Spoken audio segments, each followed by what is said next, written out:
What's good, YouTube? Quinn Wade basketball analysis coming to y'all with a quick playoff prediction. Today we're gonna talk about We Are the North, a team that has had a phenomenal season, has proved a lot of people wrong, a team that a lot of people thought was on the rebuilding side. In the future, Kyle Lowry getting older, DeMar DeRozan hasn't been able to lead this team past the Eastern Conference Finals, even though that's hard to get. As teams like Washington um, and Philly that has never been to the Eastern Conference Finals in the last couple of years, and at least Toronto did it once. But when you win 50 games every season, it comes with the expectations. If you able to dominate the whole, season, you should be able to win playoff series. And at first, remember the Raptors couldn't even get out of the first round. Then they get to the Eastern Conference Finals. Even last year, I live in Milwaukee and I go to Bucks games. Obviously, they was able to beat the Bucks in six, but they will lose to Cleveland. So after a while, you start losing respect for them, or you start questioning them. Like even this year, they won 59 games. I wasn't riding the Toronto bandwagon.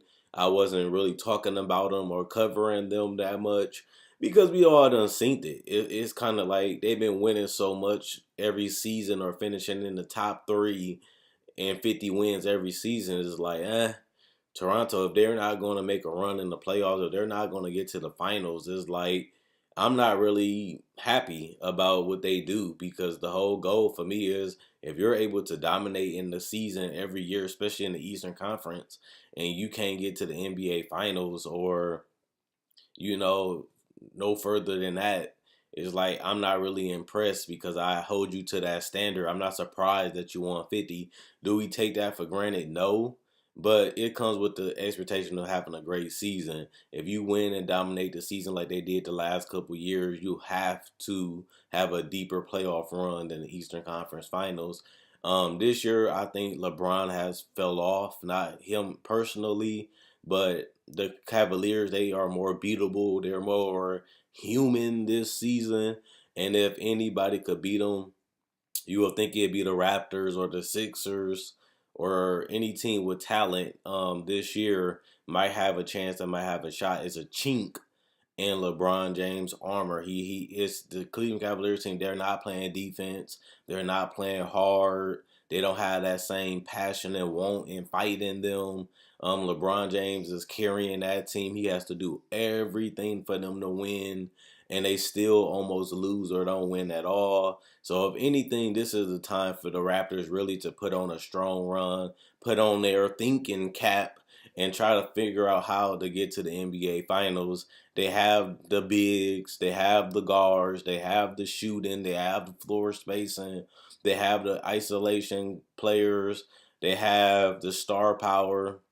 They have the coach that should be able to X and O them and put his team in lineups out there that create confusion and give them an advantage in mismatches. So at the end of the day, it's put up or shut up, like I said before, for the Raptors. If they don't come out and play hard, if they don't come out with the mindset that they can win and they should be able to dominate every opponent and their record shows that, then they're not really doing nothing this season. To me, is either finals or bust because I don't really see them beating Houston. I don't really see them beating Golden State, even though they should be able to beat these teams because they have the talent, they have the bench, they have, like I said, all the other stuff I just said. They should be able to beat anybody. And that's the their mentality should be we can be champions. And if they don't do that, then I'm not going to be impressed. I don't really care if Dwayne Casey wearing Coach of the Year. I don't care if DeMar DeRozan make All NBA first, second, or third team. If they're not going to the finals, this season is a failure. And that's how I've been thinking about the Raptors ever since they made it to the Eastern Conference Finals, and they've been winning 50 games every year. So I'm not gonna give them the benefit of the doubt. If they don't make a long playoff push, then this season is a disappointment for me. But when it comes to the Wizards, they've been disappointing all season. They've been in and out of the playoffs. Bradley Beal became an all-star. He's one of the better two guards in the league, being able to be a playmaker, being able to come off screens, be able to create his own shot off the dribble, being able to be a perfect match with John Wall. Same with Otto Porter. He's a solid rebounder. He's a nasty three-point shooter in that corner or spot up. He can get out in transition and get layups and dunks, and he might cut to the basket a couple times. Um, John Wall been injured, but he looks fine after the last 2 weeks. Has he been dominating? No. John Wall always been an inconsistent shooter and scorer, but he always been an elite defender and playmaker. When it comes to his talent, I definitely think John Wall gonna have an argument for best player on the court, or either side, depending on how Lowry plays, who's been inconsistent all playoffs, every single playoff for the last couple of years, and DeMar DeRozan, who's been a little inconsistent offensively too, but he's not the defender or playmaker that John Wall is, but he is the better scorer. So if you had to ask me, I say John Wall would be the best player on the court. If anything, is debatable between him and DeMar and Kyle Lowry. But, seeing the evolution of Bradley Beal becoming a great offensive player, being able to get his total up to 20. Not only that, staying healthy for the whole season. That's one of his biggest problems is that Bradley Beal just couldn't stay healthy.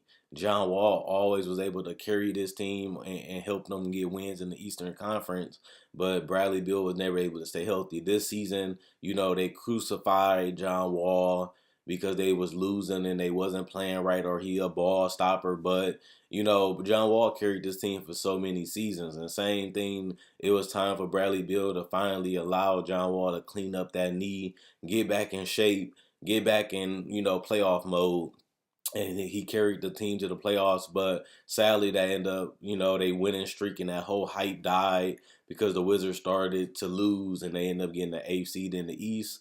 But if I was the Wizards, I don't feel like we in a bad position. They beat Toronto before, but that was mostly because Paul Pierce hit clutch buckets. Other than that, the series could have went in either way because it was so close. It just Paul Pierce was able to close out the Raptors with big shots after big shots after big shots would help them advance. So to me, this is going to be a good series. You got two of the best backcourts in the game. I think the Raptors are the deeper team and they have the better bench. But the last couple weeks, the bench hasn't been good, so we're gonna see if they're gonna be able to, dominate like they did in the regular season in this series. Even though the Wizards never been not a real good defensive team, and they're not too oversized, and John Wall, like I said, is not really a scorer, but um, I'm going with Toronto in this series just because I feel like they have more and they play better together. They have more unity. They have more ball movement. They have the defenders. They have the inside presence. They just a more well balanced, a well rounded team. And I think that even like I said against the Bucks, I think the Bucks was going to be a tough matchup for the Raptors, but they should be able to pull it out. And I feel like the Raptors can, be able to compete and dominate against any team in the East. And they're only going to be measured about who can they be Cleveland, can they be Philly. Other than that, I think they should have an easy way to get to the Eastern Conference Finals personally. And when it comes to talent, this is one of the most talented rosters in the game. So it shouldn't be that they don't have enough. They should have enough to beat anybody, including Cleveland and Philly. But we're going to see if they're going to be able to do it. When it comes to everything else, I feel like the stars going to do their thing. Whoever knocks down the shots, whoever comes up with the defensive stops, whoever hits those clutch buckets in those last 4 minutes, because I think this series is going to be close every single game. And whatever duo steps up the most, whatever role players knock down the most shots, going to help, because at the end of the day, you need the others to win. Shaq always say that the star player is going to get their numbers, the star player is going to score the basketball, the star player is going to create shots.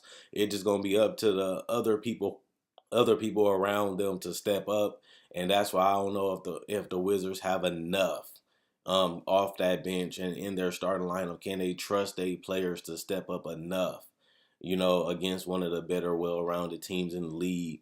And if John Wall has to do everything and Bradley Beal has to do everything like they did against Boston, they might come up short and lose in six. So I'm gonna go with Toronto in six. I feel like these teams can go at it. They damn near even when it comes to the starting lineups. But other than that, I feel like it's a drop off in talent for the Wizards, and they might not have enough unless Bradley Beal and John Wall and Porter have just amazing yeah, amazing series, which is possible. But Kyle Lowry and DeMar DeRozan, they gonna have to show up too.